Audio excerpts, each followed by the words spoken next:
Welcome to As the Key Turns. I'm David Lehman. I worked at the first Supermax prison in America, USP Marion, for 23 years.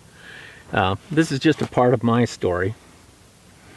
The union called American Federation of Government Employees represents all of us union members who work for the Federal Bureau of Prisons. 20 years ago, the administration, the union members, and the union leadership didn't see eye to eye. This is the story about when things get out of hand in those relationships. I saw a lot of strife at Marion between the parties. There were lots of yelling and name-calling, even a few threats of violence, but nobody actually committed any battery on anybody or filed any kind of criminal charges. A little over 20 years ago, while I was a union steward, I quit the union because the warden Cooksey was the most pro-staff warden I'd ever seen or ever would see. It seemed silly to bombard the warden with a bunch of nonsense. He was the kind of warden who actually listened to his line staff.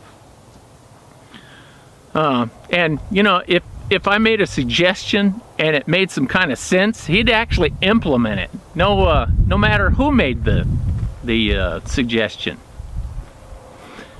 All the other wardens I worked for would not listen to line staff. The only suggestions they'd take seriously were those that came from the supervisors of in their organization, or maybe even their superiors, because they just didn't pay attention to line staff at all.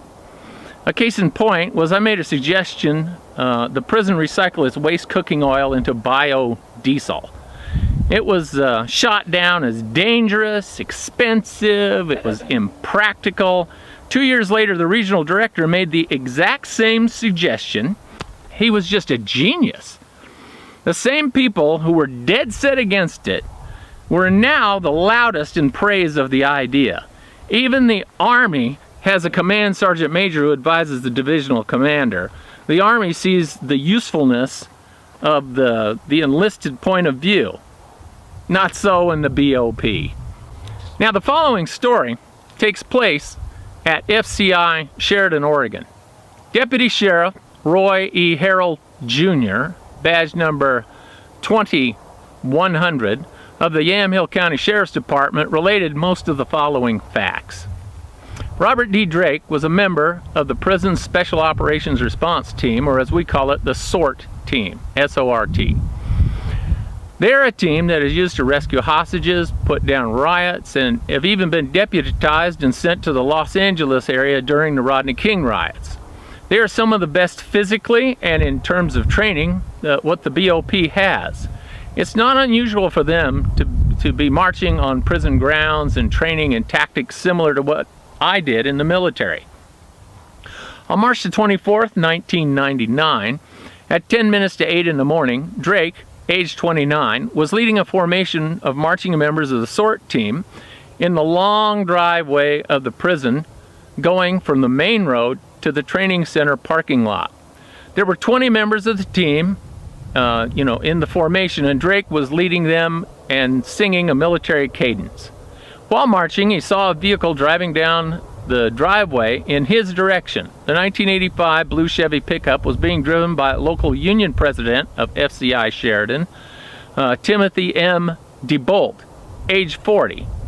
He immediately recognized the vehicle as belonging to DeBolt, even before he could see the driver.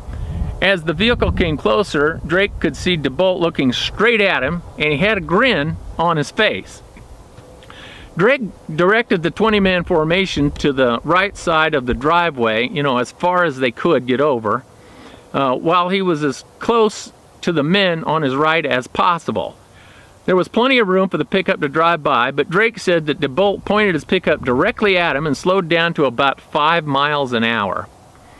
He never stopped the truck, but struck Drake with the front bumper of the pickup, and it propelled him into the formation. Some of the men had to catch Drake to keep him from falling to the ground after he was struck by the pickup. DeBolt kept driving his pickup straight down the road and parked in front of the training center, got out, went into the obstacle course where the team had been training just prior to that.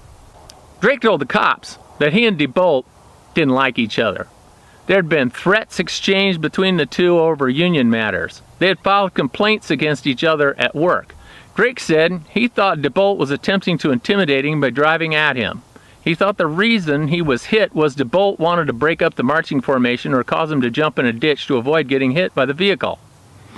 Drake said he had intended to get behind the formation to avoid the vehicle, but had waited too long to get out of the way. He said he had put both his hands on the hood and his legs struck in the headlight area. His injuries were minor, but documented by the prison's medical department. When Deputy Harrell spoke with DeBolt, he was told by DeBolt that he did not hit anybody with his pickup. He passed by the formation very slowly, and Drake had slapped his vehicle on the side and threw himself into the formation of men. It was his contention that Drake had faked the entire incident. He showed the deputy a smudge of dirt on the side of his pickup truck, but it was impossible to tell what made it. He told the deputy there was no need for him to investigate the incident since the prison was investigating it as well. Deputy Harrell explained the difference between the criminal investigation he was doing and the administrative investigation the prison was conducting. DeBolt then questioned if the sheriff's office had jurisdiction on prison grounds. Next, he asked to file a complaint against Drake for making a false police report. The deputy said he could not take that complaint. DeBolt then wanted him to write a ticket for parking in the handicap zone to a vehicle he saw without a sticker in the handicap zone.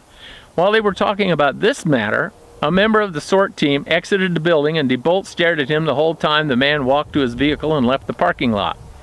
He seemed nervous and agitated as well as argumentative. His demeanor did not help his case much. The deputy cited him for careless driving and then left. Later, the district attorney requested more witness statements of the people who were there at the incident. 9 members of the SORT team turned in written statements. The medical staff and a supervisor also turned in statements. On the 16th day of November 1999, a trial was held in the Oregon Circuit Court in and for the county of Yam Hill.